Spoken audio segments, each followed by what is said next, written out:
Problem 1004, max conservative ones 3. So to solve this problem, we need to know one concept, and that's sliding windows. Sliding windows is a very simple idea.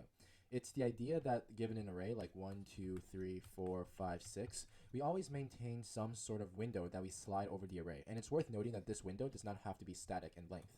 It could be dynamic, which is the case for this problem. So we have a window of size 3, and for the sake of example, consider that we slide it 1 unit to the right with each iteration like that. That's the idea of a sliding window. Now, it could, for example, go like this, right? But the idea is that the sliding window always goes forward. Whether it's moving the right endpoint forward or the left endpoint forward, the idea is that it's always moving straight, not backwards. If it's going backwards, then it introduces more complexity in runtime, and that's not what we want. So with that, we can start solving the problem. And the problem description says that we're given a binary array nums and an integer k, and we want to return the maximum number of consecutive ones in the array if we can flip at most k zeros, which is given to us. So how do we approach this problem? Well, think of it logically, right? What is the optimal case if we can flip at most k times? Well, we obviously want to flip all k zeros. We don't want to flip only k minus 1 zeros, for example. That will not be optimal. We always want to flip all k of them. So what that means is that for every single window, it has to contain all k zeros within it. It cannot contain k minus 1 or k plus 1 or whatever. It must contain exactly k zeros for it to be a valid window. So we just iterate starting from the beginning, and we keep going until we find a valid window, and we shift it right as we go. And I'll illustrate this with an iteration. So given the example, our sliding window always begins with size 0. So the size of the window is initially 0 because both pointers, P1 and P2, are pointed towards the first element, or size 1 if you want to call it that. And sliding windows can be done using 2 pointers, where basically pointer 1 denotes the starting point and pointer 2 denotes the ending point. So right now, the current window contains how many 1s and how many 0s? It contains 1 1 and 0 0s.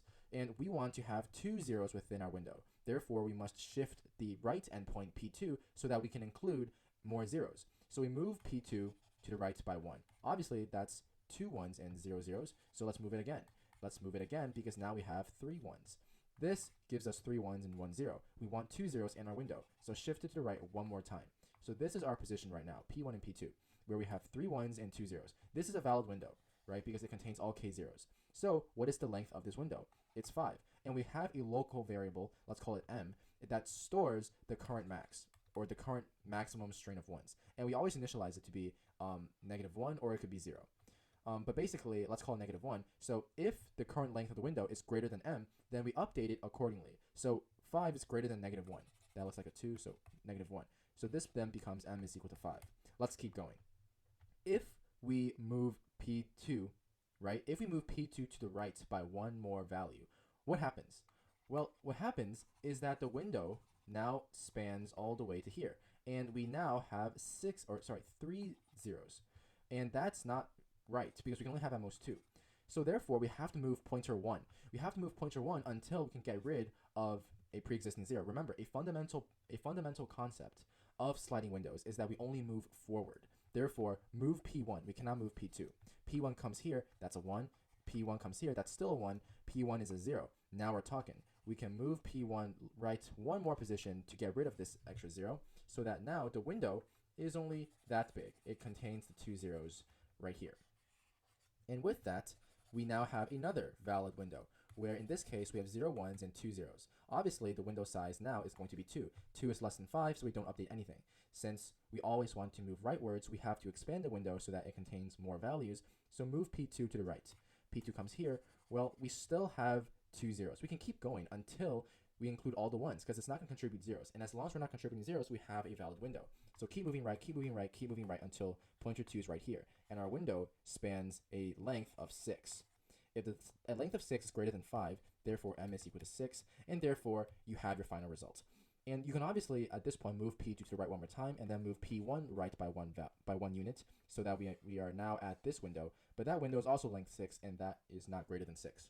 So that's the idea. We're going to program this up, and it's going to make more sense. So as we said, we're going to maintain 2 pointers. Pointer 1 is going to start at 0. Pointer 2 is going to start at 0. Pointer 1 denotes the beginning of the window. Pointer 2 denotes the end of the window. And we also can have a local variable m, which tells us the max consecutive length of string of 1s and is the value we ultimately return. And we also maintain num zeros, which is going to tell us the number of zeros within the current window. Remember, a valid window is determined by if the number of zeros within it is equal to k. If we have k zeros, then we have a valid window because we're optimizing the number of ones we have. So with that, we can begin the loop.